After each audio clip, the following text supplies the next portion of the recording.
कल हम लोग किस टॉपिक पे बात किए थे? घर पे कैसे रहना। घर पे कैसे रहना है, अच्छे बच्चे कैसे घर पर रहते हैं।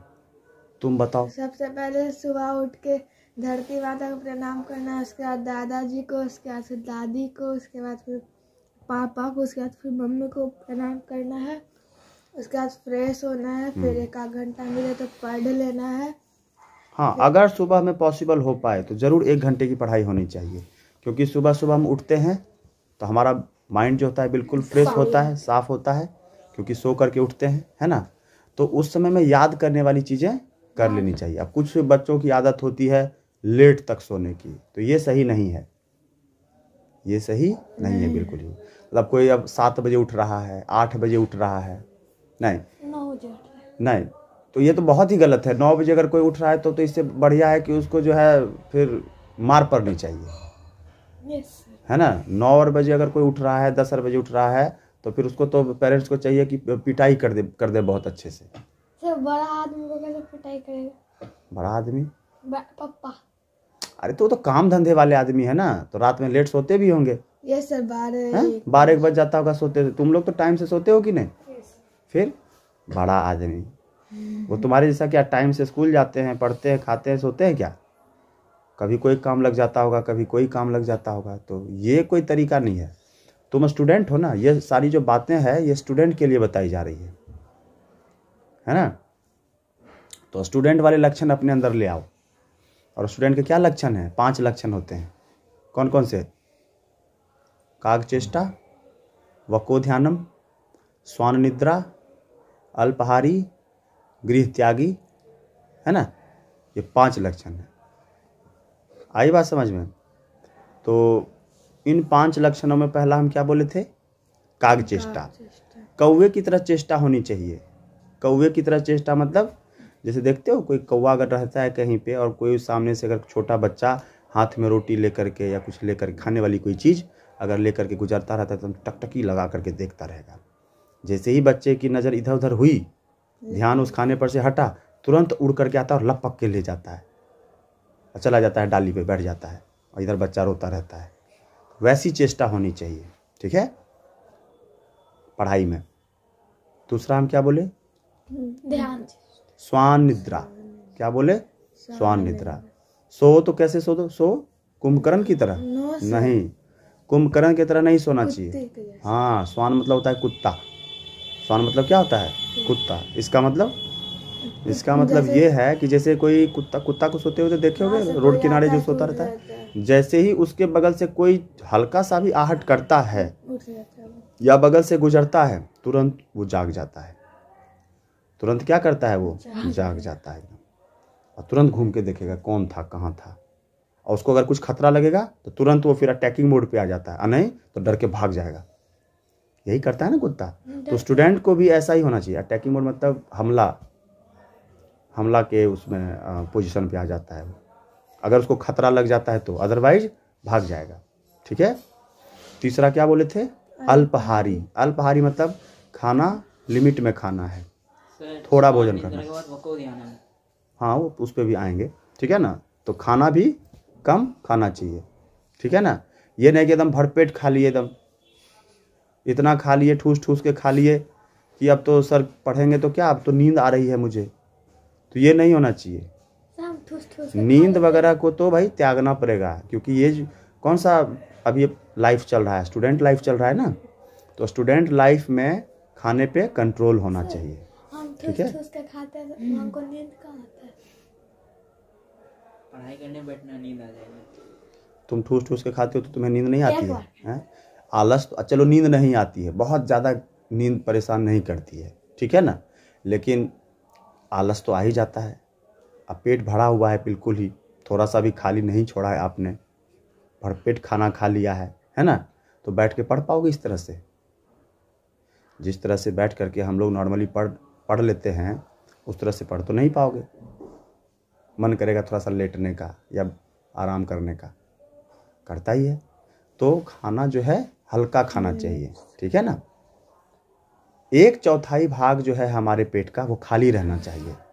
इससे क्या होगा कि हमारा ब्रेन भी बढ़िया काम करता है और पढ़ाई में मन भी लगता है और हम बैठ भी सकते हैं 1-2 घंटे, ठीक है।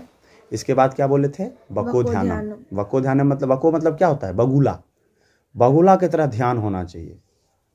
कभी किसी पोखर किनारे गए हो या नदी किनारे गए हो तुम लोग, तो तुम्हें ध्यान होगा कि देखो किस तरह से बगुला हो, एक पैर को उठा करके और मछली पानी को- में टकटकी लगा करके इस तरह से देखता रहता है, मछली को देखता रहता है ना। और अगर कोई मछली उसे हलचल करती हुई नजर आ जाती है वहां पर, लेके उड़ जाता ठीक है ना, तो एकदम देखता रहेगा, जरा सा भी हिलेगा नहीं, है ना। और मछली को यह एहसास भी नहीं होने देता है कि उसको कोई देख रहा है, अल्लाह पक्के उड़ जाता है। तो इतना ज़्यादा जो है उसको क्या करना चाहिए? है। ध्यान लगना चाहिए। हाँ, ध्यान रखना चाहिए, ठीक है ना, पढ़ाई के प्रति। और इतना ही ध्यान से उसको पढ़ना भी चाहिए।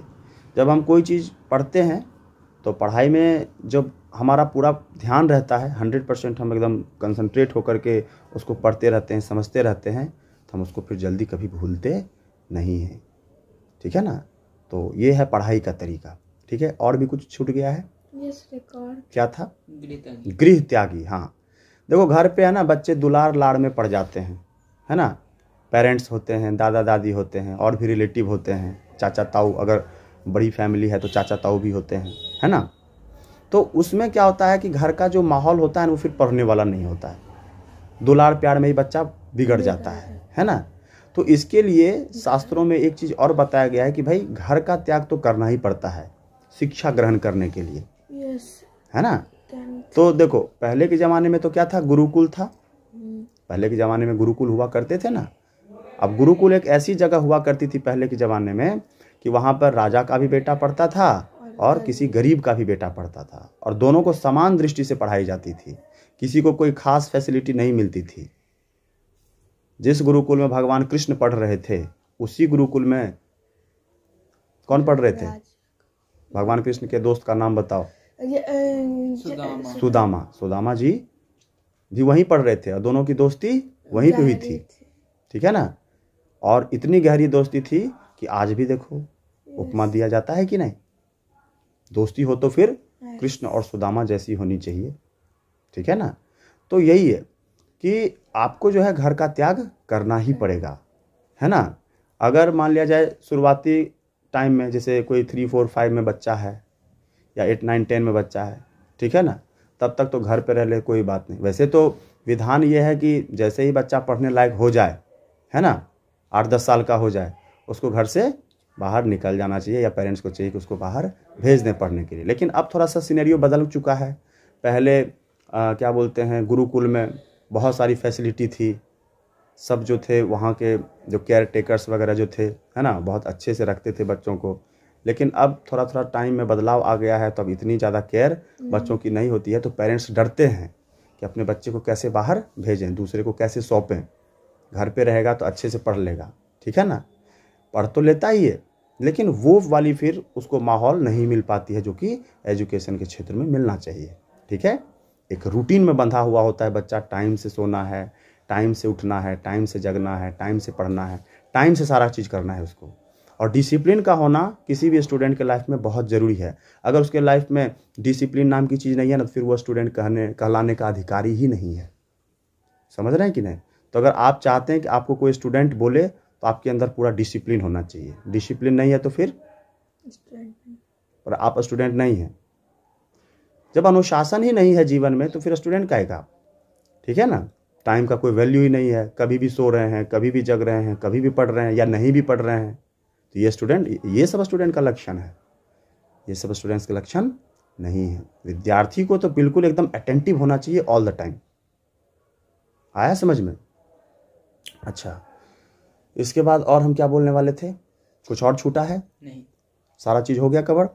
तो देखो, तो विद्यार्थी का यही गुण है, तो इस गुण को अपने अंदर लाइए, ठीक है ना। अच्छा, घर पे रहने वाली बात हम बताए थे। क्या बताए थे? कोई भी बच्चा है फ्रॉम 1 to क्लास 10, उसको अपने माता पिता का रिस्पेक्ट करना ही चाहिए। आजकल का जो जनरेशन होता है ना, जरा कुछ उसको कह दो या मम्मी पापा डांट लगा देते हैं या टीचर्स डांट लगाते, तुरंत मुंह लगा लेते हैं। ये सबसे बड़ी विडंबना है आज के जनरेशन के लिए। क्या? फिर उनमें है ना वो व्यक्तित्व का विकास नहीं हो पाएगा जो उनमें होना चाहिए। जो जितना विनम्र रहेगा, जो जितना झुका हुआ रहेगा इन सब मामलों में, जो जितना अपने बड़ों की बातों को मानेगा, उनकी बातों को समझेगा, वो अपने जीवन में उतना ही ऊपर जाएगा। आई बात समझ में? तीर धनुष होता है ना, जब धनुष के ऊपर तीर को लगाते हैं इस तरह से, है ना, उसको खींचते हैं, तो झुकाव जो है खींचने के समान है। जो जितना झुकेगा, जो जितना अपने पेरेंट्स की बातों को मानेगा, इसका मतलब उतना ही उसमें खिंचाव हो रहा है, ठीक है। और जब उसको वहां से रिलीज किया जाएगा, ठीक है ना, तो उतना ही दूर जाएगा वो। इसलिए देखो यहाँ पे तीर और धनुष की जो है उदाहरण दी गई है ना। इसलिए हमेशा मृदुल स्वभाव में रहना चाहिए। गुस्सा नाम का तो चीज़ होना ही नहीं चाहिए, खास करके इस एज में, लेकिन होता उल्टा है। और आजकल के जो कुछ बुद्धिजीवी लोग होते हैं वो इसको इस तरह से बोलते हैं कि अरे नया खून है, गर्म खून है, गुस्सा तो आएगा ही। क्यों आएगा? हम अपने ज़माने में जब थे, तो जब कोई भी एक जो टीचर होते थे या फिर पेरेंट्स ही होते थे, अगर एक बार डांट देते थे तो फिर हिम्मत नहीं होती थी कुछ भी बोलने की, ठीक है ना। इतना डर था। अब आज के बच्चों को कोई डर ही नहीं है, न टीचर से डरते हैं, न पेरेंट्स से डरते हैं। पेरेंट्स का कंप्लेन आता रहता है, सर ये हमारी बात ही नहीं मानता। पेरेंट्स की अगर बात नहीं मानेंगे तो जीवन में हर जगह धोखा खाएंगे। एक पेरेंट्स, मम्मी पापा, ठीक है, और टीचर्स ही आपके सच्चे शुभचिंतक हैं। बाकी इस दुनिया में कोई आपका शुभचिंतक नहीं है। ये भ्रम है कि वो भी अपने हैं, ये भी अपने हैं, ये हमारा दोस्त है, ये हमारी सहेली है, कोई कुछ नहीं। अगर कोई सच्चा हितैषी है तो यही तीन लोग हैं। कौन? मम्मी पापा और गुरु, टीचर्स, जो आपको पढ़ाते हैं, समझाते हैं और मैनर्स सिखाते हैं। पढ़ना बहुत बड़ी बात नहीं है, मैनर्स सीखना बहुत बड़ी बात है कि कैसे रहना है, घर पे कैसे रहना है, मम्मी पापा के पास कैसे रहना है, दूसरों के साथ व्यवहार कैसा करना है, ठीक है ना। जो व्यवहार हमको अपने लिए पसंद नहीं है वो व्यवहार दूसरों के साथ भी नहीं करना चाहिए, है ना। क्योंकि जिस तरह से हम फील करते हैं, क्योंकि हम ह्यूमन बींग्स हैं, तो सामने कौन सा गधा है? वो भी तो ह्यूमन बींग्स ही है, वो भी तो इंसान ही है, उसकी भी तो वही फीलिंग है। हमको कोई चिढ़ाता है तो बुरा लगता है, तो हम भी किसी को चिढ़ाएंगे तो उसको भी तो बुरा लगेगा। हमको कोई कड़वी बात बोलता है तो बड़ा असहनीय हो जाता है, दूसरे को अगर हम भी कड़वी बात बोलेंगे तो उसके लिए भी असहनीय होगा। तो इसलिए जो चीज़ आप अपने लिए नहीं चाहते हैं कि आपके साथ ऐसा हो, तो आपको ये सोचना चाहिए कि हम भी दूसरों के साथ वैसा नहीं करें, ठीक है। तो उस दिन क्या बताए थे? सुबह सुबह उठना है, सबसे पहले धरती माता को छू करके प्रणाम करना है ना। जो अर्थ है हमारी, वही सबकी माता है ना। तो सबसे पहले तो हम उन्हीं के ऋणी हैं, है ना। तो पहले तो उनको छू करके प्रणाम करेंगे। दूसरा, मम्मी पापा रहते हैं घर पे ही सामने हैं। अगर कोई हॉस्टल में रहता है तो बात अलग है, अदरवाइज अगर आप घर पे रहते हैं और अपने पेरेंट्स के साथ रहते हैं तो मम्मी पापा को पैर छू कर प्रणाम करना चाहिए सुबह सुबह। मम्मी पापा को भी प्रणाम करने से पहले अगर दादा दादी भी जीवित हैं और अवेलेबल हैं घर पे, तो उनका भी पैर छू करके प्रणाम किया जाना अनिवार्य है। तो सबसे पहले क्या करेंगे? धरती माता को क्या करेंगे? प्रणाम करेंगे। उसके बाद दादा दादी को प्रणाम करेंगे। उसके बाद मम्मी पापा को प्रणाम करेंगे। That's it. अब ऐसा थोड़ी है कि पूरे घर में सबको प्रणाम ही करते रहेंगे, अब यही काम थोड़ी रहा है ना। अब किसी की बड़ी फैमिली भी होगी, तो समझ में आया। तो इस तरह से जो है रहना है, ठीक है ना।